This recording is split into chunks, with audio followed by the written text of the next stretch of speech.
because innately we all think like, oh, they're athletes, they're super, like they're the most motivated population, Yeah. although in a lot of cases that's true. I think those motivations differ. And again, Yeah. that's why I go back to like everyone's different.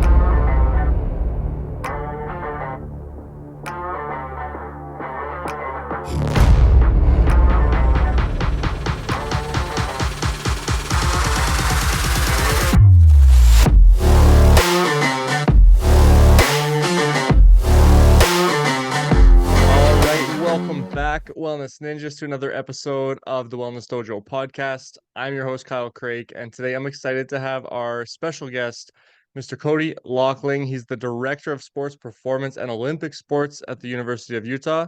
Cody, thanks for being here, and welcome to the show. Yeah, Kyle, thanks for having me. Excited to talk to you today and, share some of my experiences and like, I guess my experiences and some of the things that I've learned throughout my career with your audience. Yeah. No, I'm really pumped for this conversation. I'm really excited to kind of dive into the sports performance side of things and just kind of the almost like the spectrum of performance as well, which is something that's really intriguing to me. Yeah, well, hopefully I can give you a little bit of insight, at least from like my understanding anyway. Perfect. So, first of all, can you explain to the audience just a little bit about kind of what you do and what your role is at the university? Yeah, so like you said, I'm the director of Olympic sports performance at the University of Utah. Now, University of Utah is a member of the Pac-12 NCAA, so conference. So it's kind of what we call a Power Five or both subdivision conference. So we're one of five kind of major conferences within um, the U.S. collegiate sports environment. So my role is managing the physical development and or staff that manages the physical development of our Olympic sports performance program. So really what that comes down to is all um, programs other than football and most universities men's basketball kind of reports to someone else directly as well. They have kind of their own staffs and own coaches, but my role is the management and or actual programming for kind of the other sports. And although that varies at different institutions, we have 17 varsity Olympic sports programs here at the University of Utah, and that spans the spectrum from anything from men's golf to swim and dive to volleyball, baseball. I directly oversee the physical development of our women's gymnastics program, our ski program, in which we have a Nordic ski team, cross country, and an alpine downhill ski team. There's not that many in collegiate athletics, but within the US, I think there's like 32 teams. And we have one of the better ones. I think we're 4-time defending national champions in Nice. that sport. So we've done pretty well there. And myself and one of my assistants kind of like split up and manage the training for those athletes as it relates to like, the weight room side of things. I manage a staff of 5 others outside of myself, in addition to working with, the gymnastics team, the ski team, and I also oversee the programming for our women's soccer team as well. But the rest of the teams are kind of then divided into our other sports coaches. Each one of us has anywhere between 2 to 3 programs in which we oversee. Yeah, it's a lot of teamwork that goes into these high level sports, right? Yeah, absolutely. No, and that's just our department. So I think, we'll probably get to talking about that a little bit as we continue. But, our department is really sports performance, and it's really the physical development of our student athletes. But, our much bigger high performance department involves everything from sports medicine to nutrition to psych and wellness to sports science. So we're only one like cog in this Mm, bigger system that encompasses all the support around our student athletes. yeah, so cool. Yeah, there's a lot that I want to get into today, but before we get too deep into the kind of nooks and crannies of sports performance, I want to hear a little bit more about you. I want to hear a little bit more about like what got you into this career path. I'm always interested to hear from other coaches, like what led them into it, what was the passion driving it. So can you start with just like, I'm assuming you were involved in team sports growing up. Can you talk a little bit just about kind of childhood, your involvement with sports, and what led you to want to leave a life of coaching and helping others? Absolutely. Yeah. So, and it's interesting. Anytime anybody kind of asks me like how I got into this, it's a super interesting, I guess, for me to reflect on. So this question for me to which to reflect on is because, I think back of it and I don't know the exact date. Like I couldn't tell you, like some people say like, oh, it was this time after this Yeah. injury, I started talking to my coach and then I figured out this is what I'm going to do. Like Yeah. that's not my story. I think if I really had to go back to it, I think my dad. So I grew up in a small town in rural Nebraska. It's called Sutton, Nebraska. It's 1,500 people. Like it's super small. My dad used to build log homes, and I kind of he had an unfortunate accident that left him like severely injured at a very young age. And part of his rehabilitation process, like he went out and bought like the old school York barbells, like the concrete ones that have plastic wrapped around them. Yeah. Um, Yeah. and he used that in part of his like rehab. And somewhere in that time, and this was like really young, like I found those and like started just to play with them and got really engaged in like what they could do for you. I don't even know like if I just saw what it was doing for him in his rehab or just was intrigued by it or what. But when I really look back at it, like their presence like in our home somehow got me interested in it because Yeah. honestly, before I was in junior high, like I was the kid like that asked my dad for a weight rack because I wanted like a old school like universal weight rack with the leg extension and like all this stuff. So like before junior high, I was like following. I bought my first training book. It was called Getting Stronger by Bill Pearl. I still have it to this day. And like before Amazing. junior high, I was actually doing that program in my basement by myself, like just at nights. And it's weird. Like I was asking for Muscle and Fitness magazine for Christmas. Like somehow I was just super intrigued with like that world and what that can do for, I guess, physical development. I guess for myself at that time. It was also unique because I've also growing up in Nebraska at that time, the University of Nebraska Cornhuskers, their football team was like a national powerhouse. And one Mm. of the things that they were, or was, I guess, kind of credited with a lot of their success was the Husker Power Strength Conditioning Program, which was Boyd Epley's program, who is a founder of the NSCA, which is our national governing body. So there was that too, that these two things somehow always just like led me towards this path of like, not just sport, but like training for sport. So by Yeah. the time I went to high school or junior high to get involved in team sport, I was already training. We started a weightlifting club at my high school. So eighth grade or seventh grade on, I'm training for sport. And then, obviously falling in love with team sport or being in love with team sport, I always somehow saw training as or synonymous with sport. And Mm. then that just kind of evolved as, you know, I did my high school playing career. I competed in 4 sports: football, basketball, wrestling, track and field. I even played a little bit of baseball. I kind of just did everything, but like that training piece was always there. And Mm. then when I was forced with trying to find something to like, all right, well, now you gotta just stop playing sport and like go to college and oh yeah, you can still play sports, but like you have to like have a degree and you have to have a Yeah. path. It was honestly a no-brainer for me. It was going to be this exercise science, strength and conditioning path. And it was a long way to get there. I didn't know what that was initially. I thought athletic training was training for sport. So I know much better now, but I was initially an athletic training major. Like many people, found out that wasn't what I thought it was. Changed over to my major to exercise science. And then from then, I've always been working towards the idea of becoming a strength and conditioning coach at some level.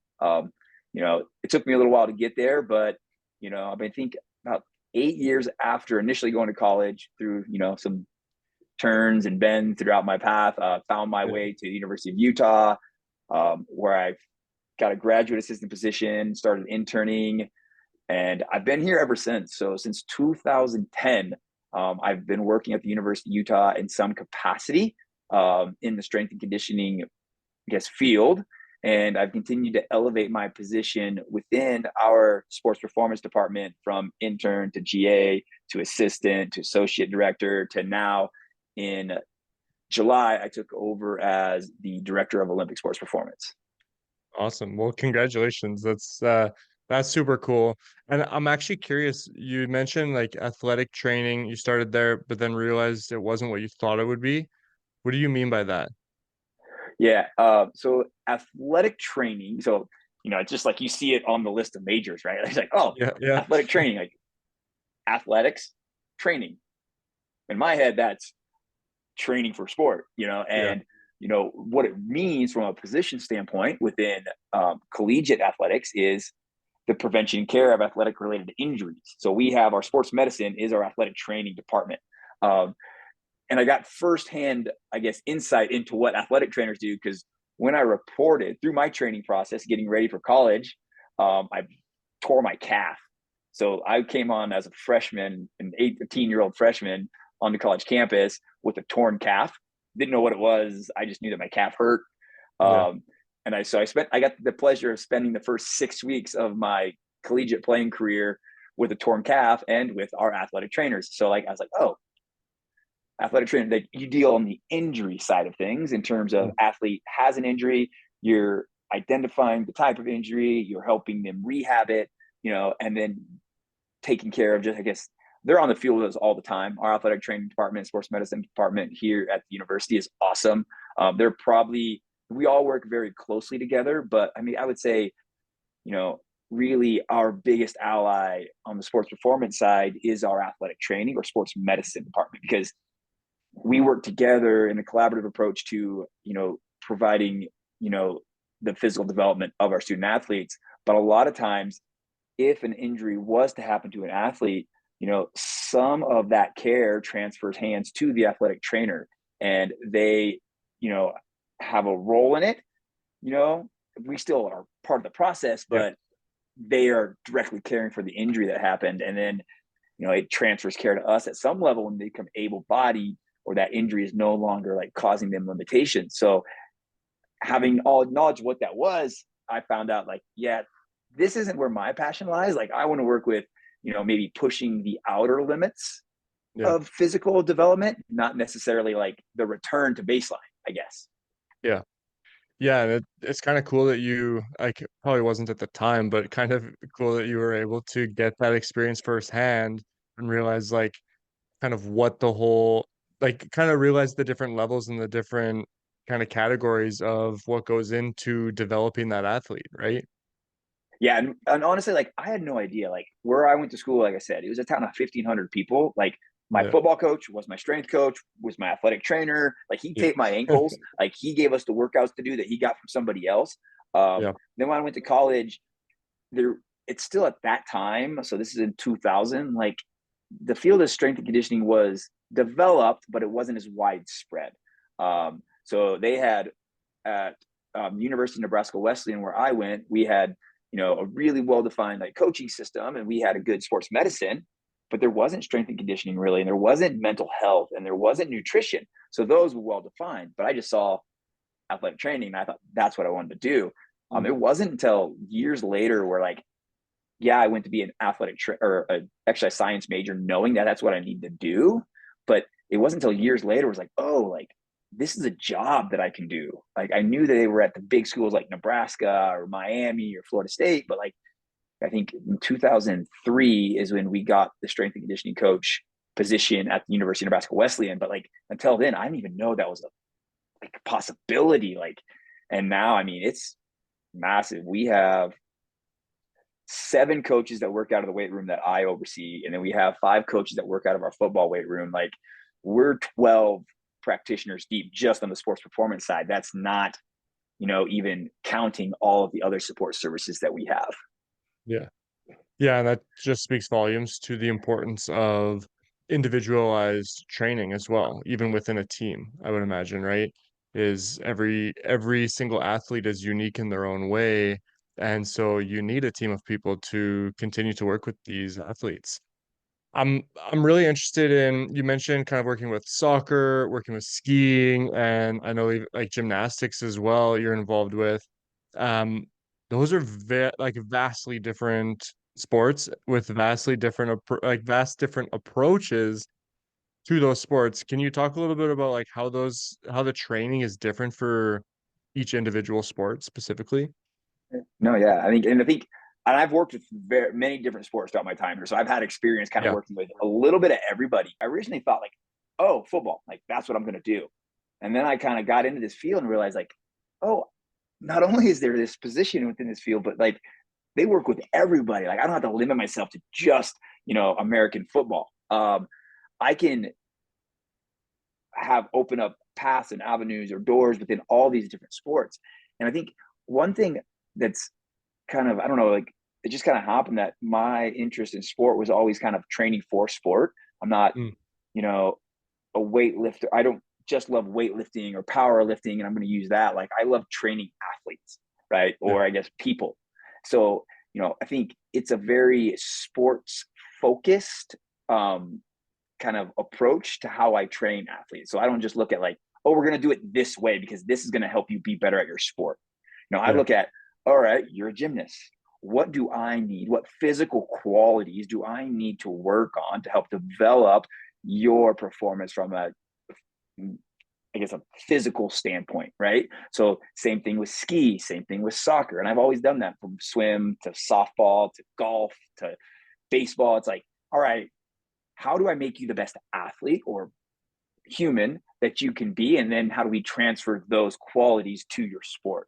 So as you talk about training ski or training soccer or gymnastics, like my programs are very different for each one of those sports. And again, how I do that is I look at the demands related to the sport and then kind of reverse engineer like what type of qualities are we going to, I guess, um, devote most of our time to developing, right? Like use the Mm. bucket analogy of like, all right, I have all these qualities in their buckets and I have so much water, like how much am I going to put in each one? And that varies based off of, I guess, the level of impact that that quality has within that specific sport. And then sometimes the individual as well, right?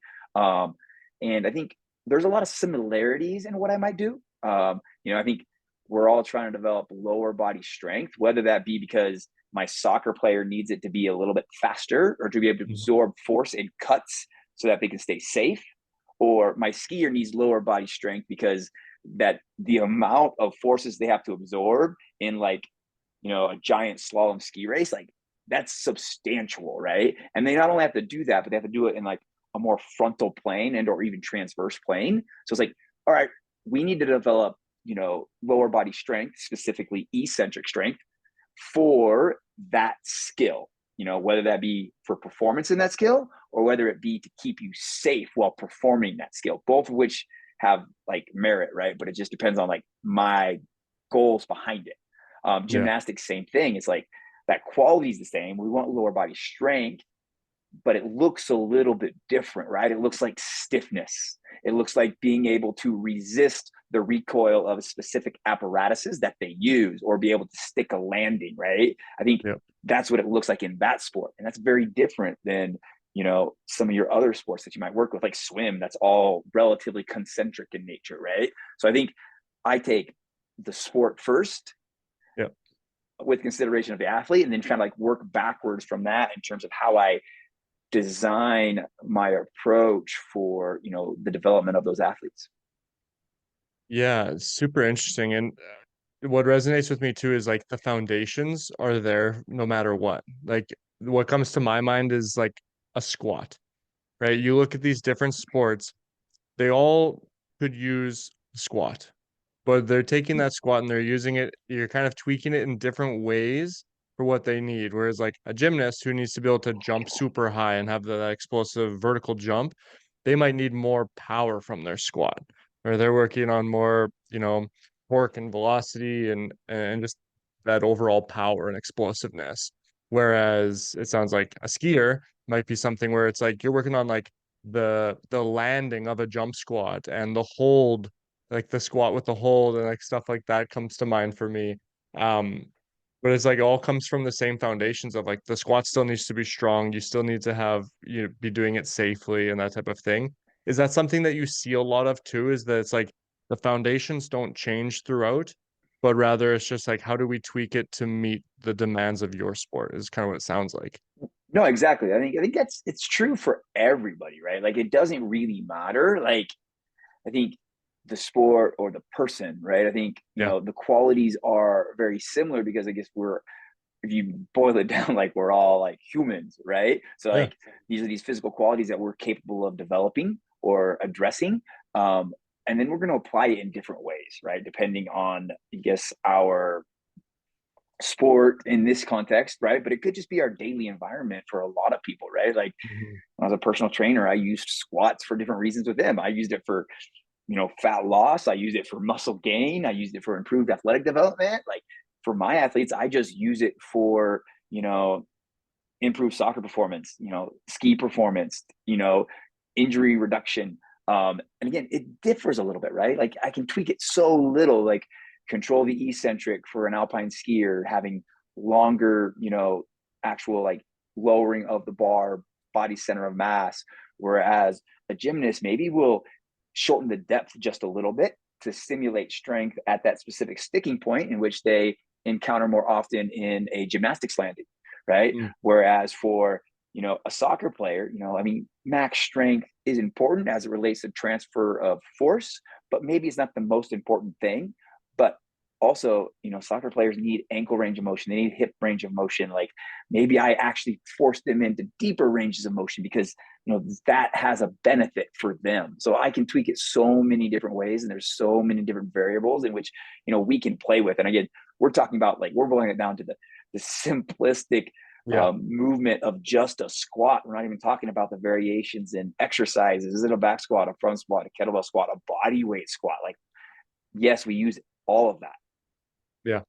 Yeah, and like you said, it translates not just to the athlete, but to everyday people as well. Of like the example I always use is like being a dad Yeah. and like having to pick your kids up. There's like having ankle mobility and hip mobility and stuff to be able to do those things. It matters too in the performance of just like daily activities, right?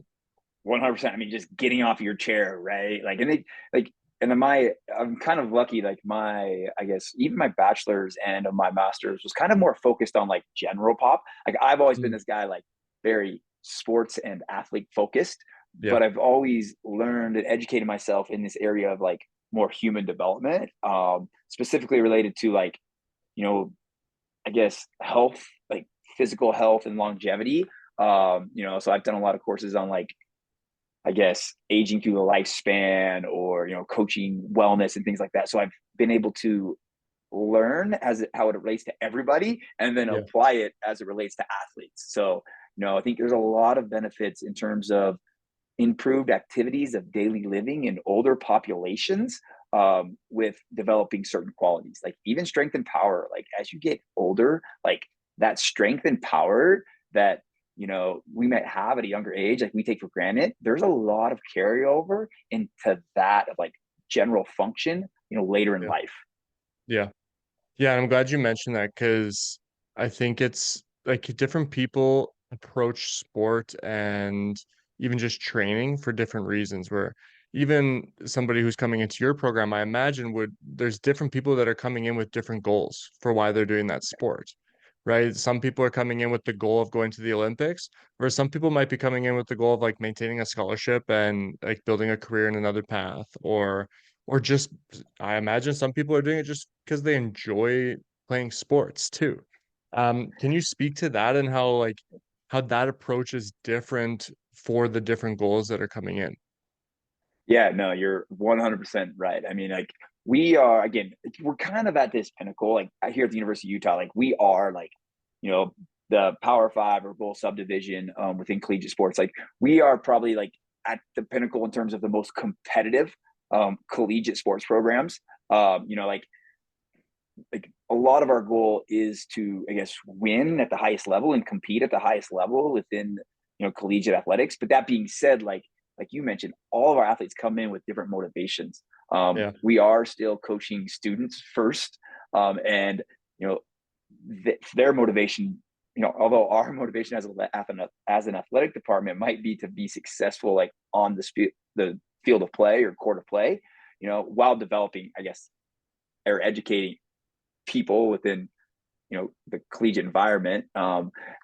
It it it differs, right? Because their motivation for getting here is different. Like a swimmer, like there's not a lot of path after collegiate sport, right? So their Mhm. motivation for getting here, they might have trained their whole life to get a scholarship to college because they loved it, and that was going to pay for their education, which then is going to take them into that next phase of life. Whereas maybe my soccer player or my baseball player, their goal was to get to college as an avenue to get to professional sport, right? Yeah. It differs with all of them. Some of them just played it their whole life, and they just kept doors kept opening and opening and opening because of their, physical or athletic, I guess, skill, and they just kept going through the door that was put in front of them, and they find Yeah. themselves here competing at the highest level and getting an education doing something they love. But I think for us as coaches, it's important to understand that, because I think if you don't understand the person that you're working with first, it's really hard to understand how to best approach, their development in all aspects, right? Like the Yeah. physical is one, but like we're trying to help them develop and mature as people as well as athletes. But first and foremost, if I know that, again, going using this simplistic skill as a squat, if I know that a squat is going to make you a better athlete and or potentially keep you safer in your chosen sport, I need you to be invested in like developing that quality. So some athletes don't necessarily connect the dots of like, oh, if I get stronger in my lower body, I'll be able to perform better on the field, or I'll be able to be safer on the hill. Like they don't necessarily connect those dots. So it's up to us Yeah. as coaches to educate them and to inform them how this is going to help them. Now, again, if I'm somebody that's like, yeah, no, I just want to play my sport, like this is just fun, right? Like Yeah. how I approach that might be different. It might be a give and take of like, well, we need to do this, all right? We believe this is to be important, Yeah. to keep you safe or to help improve your performance, but maybe we can do it this way. Or how Yeah. would you like to address it? Because in the end, I'm not married to any one specific type of squat or Yeah. even a single leg squat or lunge or anything like that. I just want to develop a quality because I just want to keep you safe and hopefully help you develop your physical skill as much as possible. But Yeah. it might be more of a collaborative approach. Whereas that most driven athlete that wants to like get to the next level, the approach to training that athlete might be slightly different of like, no, this is the path, this is the sequence, this has been shown to give you maximum return on your time. So this is what we're going to do. And they're going to say, yeah, let's do it. And they're going to dive all in. Right. Whereas the athlete who's just loves to play their sport or this or that, it might be a little bit of a give and take. The other athlete just wants a plan and is going to dive in head first. So those approaches vary. And I think that's what really separates some of the best practitioners at this level is the ability to get the most out of each one of the people that they work with, while kind of steering them towards a common goal. Right. And I think Yeah. that's kind of the trick is, I work with, off the top of my head, I'd say 56 athletes. Right. And, that's 56 athletes. That's 3 sports, but that's 56 different people, Yeah. personalities, motivations, goals, all that kind of stuff. Yeah. Yeah. I really resonate with the idea of like it's a team, it's an athlete, but at the end of the day, it's a person, it's a human, and it's a unique human, right? And I think Yeah. that's so important.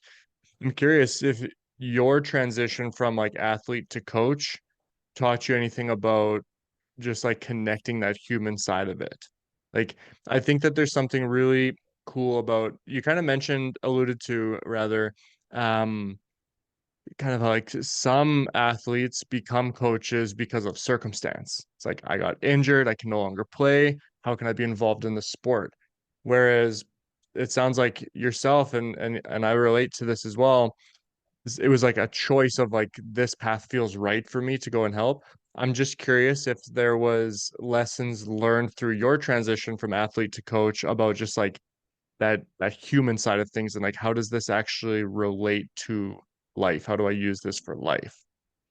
Yeah, I mean, I don't know. And again, going back to like, I don't know if I ever made the choice. Maybe I got into this because I didn't know what else to do. Like, this is just all that ever made sense to me, right? Yeah, Like, that makes sense. Yeah. I might not have had any other options. But that being said, no, I think I think you're right. I think there definitely has been some things that have helped me along the way, but actually, what I draw on most in terms of how I approach, the human side of things or the training the person, I think I look back at my time away from sport. So as I got into this, I've always been involved with sport. Like I've always wanted to get to sport, and I've always thought of this as this unique population that's going to be uniquely motivated to achieve the highest level of performance in their sport because that's what I thought, right? Like as soon as I started playing sport, like it was, oh yeah, I'm gonna go to the NFL.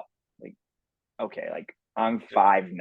Like my parents, like we're not NFL players. Like, yeah, some of those people make it, but like the likelihood was very small, right? That I Yeah. was ever gonna play in NFL. But I always wanted to do it. And like my goal was to do everything I could to get there. So I found training. Now, I think I just assumed that all athletes thought like this.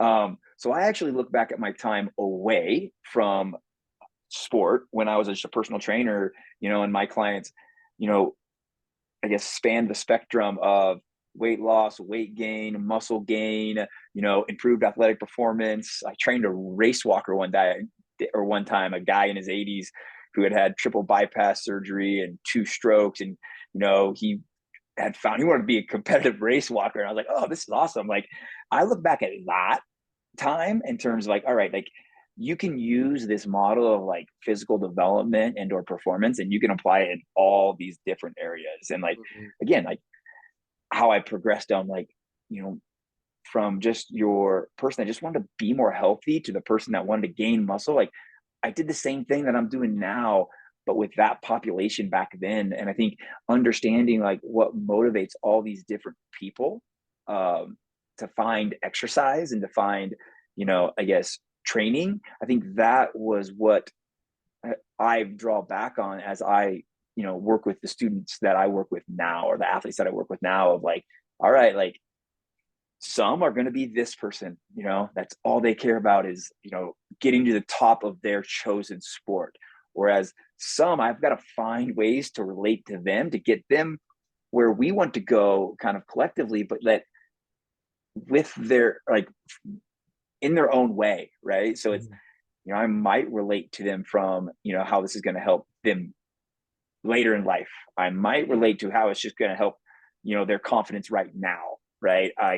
You know, any number of, I guess, motivating factors. I try to draw on that for, I guess, there's this common goal that we're all trying to achieve, but yet, like, to try to get the most out of them. So I think I really look back at that time as what's kind of been the foundation for how I address the individuals that I work with right now. Because innately, we all think like, oh, they're athletes, they're super, like, they're the most motivated population, Yeah. although in a lot of cases that's true.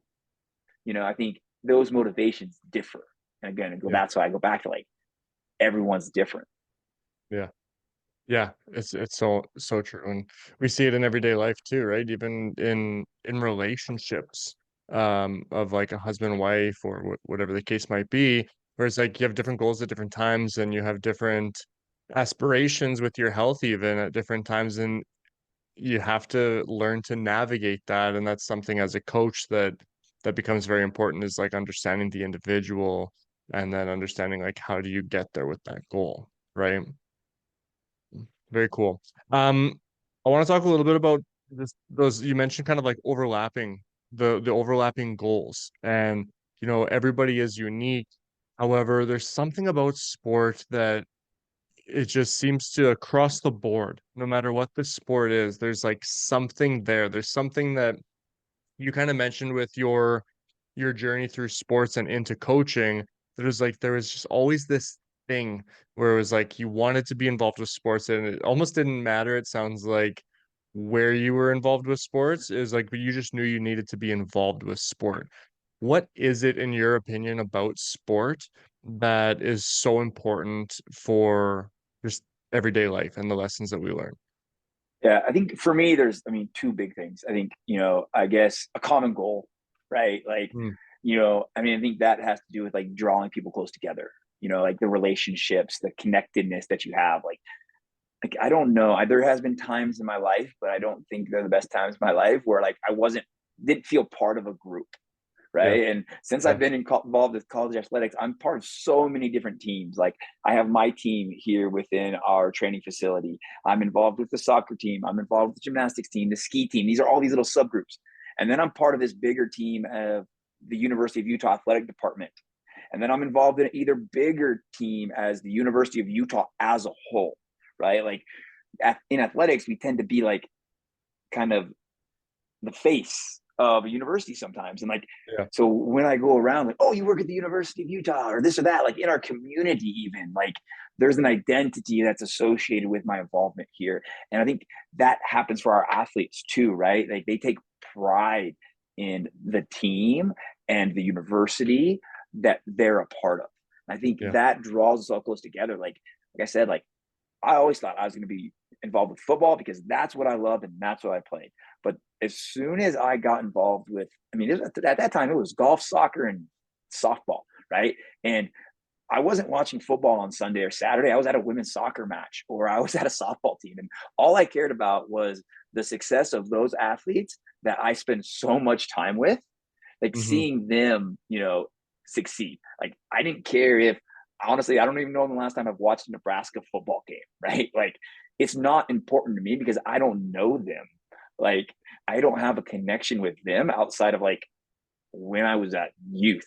Like now I care more what the women's softball team at the University of Utah is doing because I have an investment in those kids and they've put an investment in me through all the time that we've spent together. So I think that connectedness and those relationships and I guess that motivation for like this common goal. I think there's something about being a team that, is fulfilling and that makes kind of everything mean that much more. And I even it's really hard to understand for people that aren't Yeah. involved with it, right? And I think that's why it'd be so powerful. I think that's why things like CrossFit have gained so much popularity. I think that's why getting involved in all these different like I guess other pursuits. I mean, whether it mean like going to picking up rock climbing or martial arts or go learning a new skill like yeah, there's that thing that you're trying to like learn or achieve but it's that community that's probably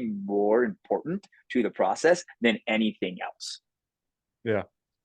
Yeah, one thing you and I have talked about before is like I was telling you, well, we were both talking about how we had tried, I believe you tried jujitsu as well, right? Yeah. Yeah. And how like Jiu-jitsu and Muay Thai. Yeah. and Muay Thai, yeah. And like going into those things, and even for me as somebody who did Kung Fu for all my life, and then going and trying this new discipline is like being a student again for the first time in a really long time. I think there's a real power in that too, of like you're talking a lot about what sounds like identity and purpose, which of course translate into, all aspects of life because we all need to have some kind of purpose and identity to live by and to live for. But I think also just being a student and accepting lessons and you know there's a quote I can't remember off the top of my head right now, but it's I think it was Jordan Peterson who said like you have to be willing to look foolish in life, Yeah. right? And to me that's what being a student is like this willingness to go and like fail and learn from it and then take those lessons and see where do we apply these lessons now with my kids, with my friendships, with my work, with my business, like whatever, right? Yeah, no, I think, and we've talked as we were talking about that. Like, really, what I've drawn back to is like I think it was actually on my honeymoon. I went to Costa Rica, and I've tried it a couple times, but I tried surfing. I did surfing lessons out there, and I'm the guy that as an athlete and as a coach, like it was like harder works better sometimes, right? And I'm sitting out in Yeah. the middle of the Pacific Ocean. Um, on a surfboard with these massive waves coming in. And this dude's like sitting beside me, like, just calm down. He's like, Yeah. look around. He's like, you're not going to outwork the ocean. He's Yeah. like, it's chaotic. You need to be calm. And I'm like, it's really good to be coached in this aspect and to be vulnerable and to like try something new because like it forces you outside of your comfort zone and you have to like just take a step back and think like, okay, like this is I'm the novice now. I need to just calm and listen. And then that led me to like jujitsu after that. And it's just like, there's so much value in it. And sometimes we get into it for the physical side of things or the excitement, but yet like there's much more value in it that it extends beyond just like the actual like act that's occurring. Yeah. Yeah. When you look at high level athletes like the ones that you work with at the university and you compare it to maybe not so high level athletes, people who are just training for health, for function, what are some of the more specific, like translating lessons across the board that people can take from either of those two worlds and still apply to their life? Yeah, I think one, a plan. Like I think no athlete goes into their preparation without a plan. Um, Mm, and there's a lot of quotes out there and sayings like about failure to have a plan, and what it's going to result in from a success standpoint. But like, I think all athletes that are going after like a goal, the first thing that we do, whether that be within, the sports performance realm or I guess the coaching realm as a whole, is develop a plan. Again, and it starts with the end goal in mind and then works backwards from there in terms of how we're going to achieve that. But like a plan is one of the most important things because two things, like, again, if you don't know where we're going, we're never going to know how to get there. But yet, like, if we fail to achieve that goal and we don't have a plan that was outlined that displays our approach to achieving that, we won't know how to go back and identify where we maybe fell short. Like yeah. that planning piece is so vitally important. And I think that's a big piece of, I guess, my approach is like, I look back, like right now, I'm going to leave tomorrow for our women's gymnastics regional competition. And I go back like, well, what did we do last year? What did we do the year before that? What did we like about this year? What did we not like about that year? And like, how do we need to tweak it? And Mhm. I'm already thinking of, I already have a plan for what we're going to do next week, should we win? And I'm already thinking, is that the best? Or do I need to consider tweaking that? And maybe we'll just see what happens this week. Because I know this will be at least moderately successful because we did it last year.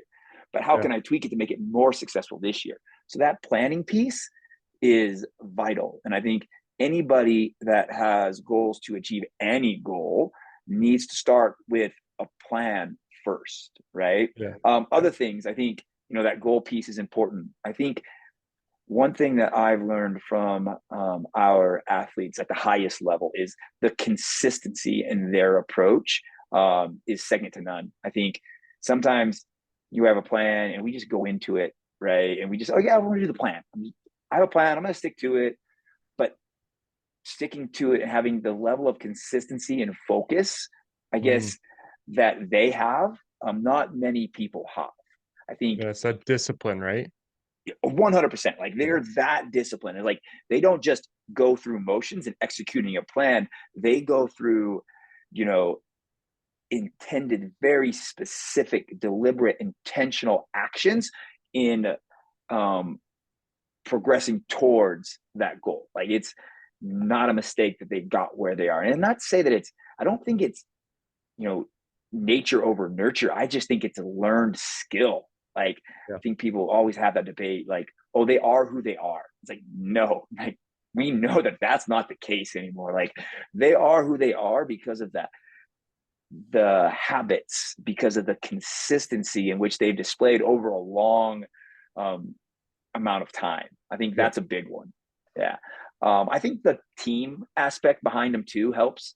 I think, I think athletes that achieve at a very high level, like they have a big support system around them. I think they don't do it alone. Like everybody that says like, oh, that athlete, like they're so great. Like, Yeah. like that's the that's the product. Like they don't achieve that by themselves. They have coaches, they have support systems, they have, a team of individuals that help from their physical development side or their health side. Like I don't think I don't know that there's anybody out there that would say, oh, I've achieved this great thing. I just did it by myself. So I would Yeah. say that anybody that's going after a goal, like look at your team that's going to help design and execute your plan, hold you accountable to it. I think, and that could be your team at home, that could be your team in the gym, that could be just your social community. I think if you don't have a group of people around you to help you in the process, like it's a hard path. Yeah. I mean, and all those things are super translatable to the real world too. Like you look Yeah. at gotta have a plan. It's like, yeah, you can have a plan for whatever your goal is, you can have a plan for. I gotta have discipline and consistency. You can be disciplined and consistent by finding accountability and whatever to work towards that, no matter what your goal is. Maybe it's a relationship goal, maybe it's a weight loss goal, or maybe it is like winning a championship, right? And then you look at just the support and the teamwork and community, right? Like how important is that for everybody? That's something that's been highlighted more than anything, I think, in the world in the last 3 to 4 years is that the importance around community and Yeah. connection and just what that does for motivation, right? Yeah, no, I think like that's what I've always said. Like, if and when I leave this space, right, I get that community, I get that team here, and it's so unique. Like collegiate Yep. sports is so unique because like they've built this structure around the athlete to support Yep. them, and a lot of these athletes go on, and a lot of some of the like if you're not football or basketball, like maybe part of the NGB, like they don't have the support that we have here. Like some of our athletes, this is the best team that they're going to get inherently put around them, you know. Yeah. And I think as I think about like this part of my life, and if I was to transition into a next part, like that part is something that is so vitally important to me. It's like, all right, like if I was going to go out into the world and try to apply the lessons that I've learned throughout my time here at the university into, the general population again, I think I would always look at like, how can I bring that team aspect with me because of now understanding like how vital it is to the success of the people that we're trying to serve. Yeah. Yeah, I'm fascinated by that because myself as a martial artist, it's an individual sport in many, many ways. Of you're going up, you're competing alone, kind of like gymnastics too, right? Like in skiing, and you're going up, you're Yep. competing alone. It's you in the spotlight. It's up to you to present yourself and to perform in that moment. But when I look back at that journey of mine, like the number one thing was the community that built me to that performance time, Yeah. right? Yeah. And that picked me up when it didn't go well, and that like brushed me off and pushed me to get better. And that community is just it was everything in that moment, right? Yeah. And I mean, anybody is like the first thing you do when like, although you may compete by yourself, again, ski, Yeah, gymnastics, martial arts, you compete, you're out there by yourself. But yeah, as soon as you're done and you have that moment of either disappointment or achievement, the first thing you do is go back to your team, right? yeah, You're gonna go hug your coach, you're gonna go hug your family, you're gonna go, celebrate with your training partners, like that. I guess the joy within yourself and the achievement within yourself is rewarding, but it's only as rewarding as you have that group to like share it with. I think that's yeah, where those moments like you have that real sense of satisfaction is because you share it with someone else. It's not just, living within yourself. yeah. Yeah, and I know from playing team sports as well, it's really not that different because when you're playing those team sports, you're still out there by yourself. You're still out there trying to contribute in Yep. your best way possible to that team and trying to represent the team as best as you can as an individual, right? And so I think it's super cool what you're doing. I love hearing that even at the highest levels of training and stuff, that the human aspect is still involved, right? Is still a major piece that you kind of reverse engineer back from. It's like, who's the human that I'm working with? And then everything else falls below that in terms of what do we need to do to develop this person, no matter where they end up. Yeah, for sure. And I think that's what like look like athletic performance, physical performance, that all exist on top of, human performance. Like Yeah. that really is the foundation, right? Like if you don't, and you can break it down to like, if you can't move well, you're not going to be able to squat well. And if you can't squat well, you're not going to be able to, like, be strong in that movement. It's the same thing. You can't move well, you can't walk well, you're not gonna be able to run well. Like, it's this whole continuum. So like starting with human performance or human capacity as your base will allow you a much better, I guess, framework or foundation in which to build on top of whatever like skill or sport or quality you're hoping to develop. Yeah. Awesome, man. Is there anything that we haven't said that you feel is important to say? I mean, that was powerful what you just said right there. I think that's just a huge highlight on this whole episode of just the importance of the human nature in there. But is there anything that we haven't touched on yet that you wanted to make sure we did? No, not that I can think of. I think grateful for you taking the time to talk with me a little bit today. And I think it's really exciting what you guys are doing there. I think this whole thing about, I think people always are trying to look for a way. Like, we know that exercise is going to make us healthier, right? It's going to help us live Yeah. longer. It's going to help us have better function, right? But I think exercise, like, just for the sake of exercising, it's hard sometimes, right? So like, Yeah. in my mind, finding other ways to like augment that or like to give us purpose behind what we're doing. I mean, it doesn't really matter what it is. Like I said, it could be martial arts, it could be rock climbing. I think when you have a purpose and you have a community, I think all those other things kind of fall into place of like why you're doing the physical side of things. And I think that's the environment I have here at the University of Utah. And like, I think it's so cool that like this new, I don't want to say it's a new trend, but like this emerging like prevalence of like avenues in which, oh, I can do martial arts, oh, I can join this club or do this, like that is the piece. And it's like, oh yeah, exercising is part of it, Yeah. right? Just like you said, oh, I want to be a dad, I want to be able to function better in life for my kids. Like, great. Oh yeah, training can help you with that.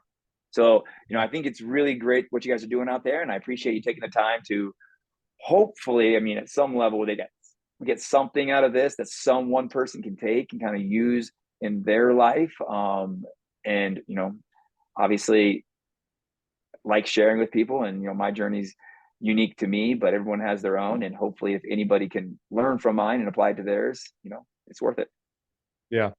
No, I think this is a very valuable conversation for many people. I really appreciate you taking the time to be here with us and to add your insights to this show, which, like I said, will be very valuable. So thanks again for being here. Really appreciate it. Awesome, Kyle, thank you. And thanks to everybody for listening and watching, and we'll see you in the next episode. Wow, that conversation with Cody really just ignites the athlete within and inspires me and reminds me about the power of sport and the impact that it has on our everyday lives. I hope you enjoyed this episode. If you did, please like, share, subscribe, follow the podcast. If you can, take a screenshot of the episode that you're listening to right now, share it and tag us on social media. We'd love to see it, and we look forward to seeing you in the next episode.